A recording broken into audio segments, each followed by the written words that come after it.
Yan. Bart, tingnan mo nga, Bart. Okay ba yung trabaho ni Manny? Ano ba?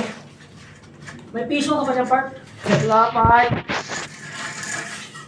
Bakit sinasip ko na yung trabaho ni Manny? Tingnan mo, guys. Wala nagsimula.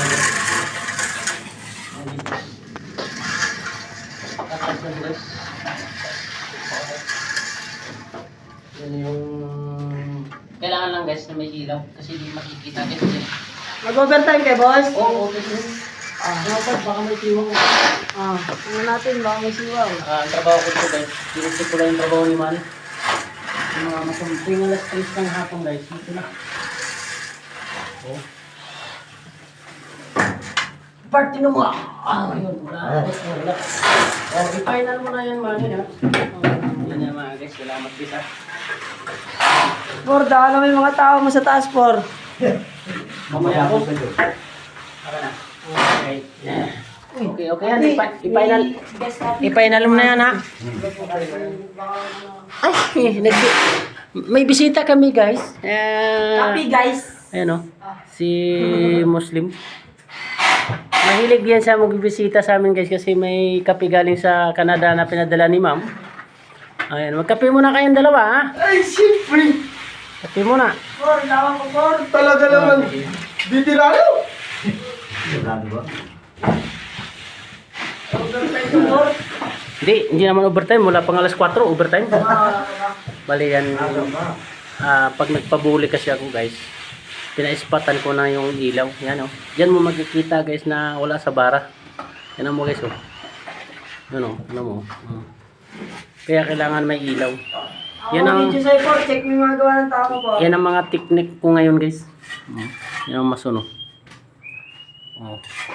Kita niya guys na may mga lubog-lubog. Dinagdagan niya para pagdating sa skin coat, kunti na lang ang ano. Dalawang pasada na guys. Kuha na. Okay, salamat guys ha. Punta muna ako sa taas guys. Kasi mayroon na yung mga tukmol dun guys, nagmamasul. I-check ko rin yung trabaho nila guys. Malupiton yung ano namin guys, karpintero. Biruin mo guys oh. Isang araw niya pinapabrikit yung ilang piraso to. 1, 2, 3, 4, 5, 6. Pang 7 to guys oh. Ngayon na niya binanatan. Pero kaya medyo mabilis guys kasi mga high-tech mga gamit niya guys oh. May pang-ipit sa kanto.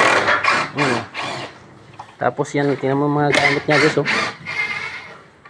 Yan. Pero medyo malaki ang sakit dito guys. 1.5 isang araw.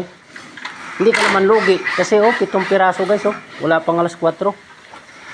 Ayan guys.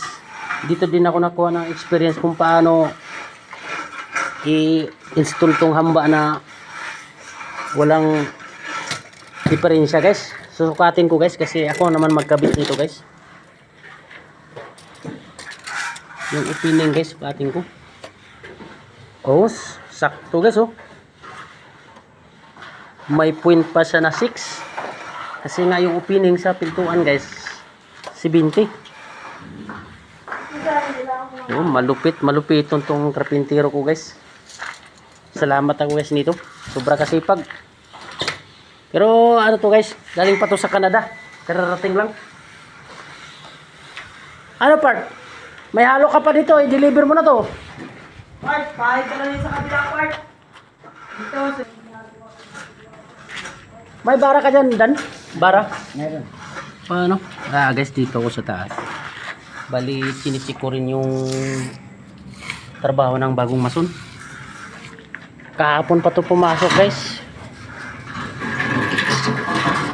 Kasi pag tuwing alas 4 guys, yan na yun. Iikot na ako guys.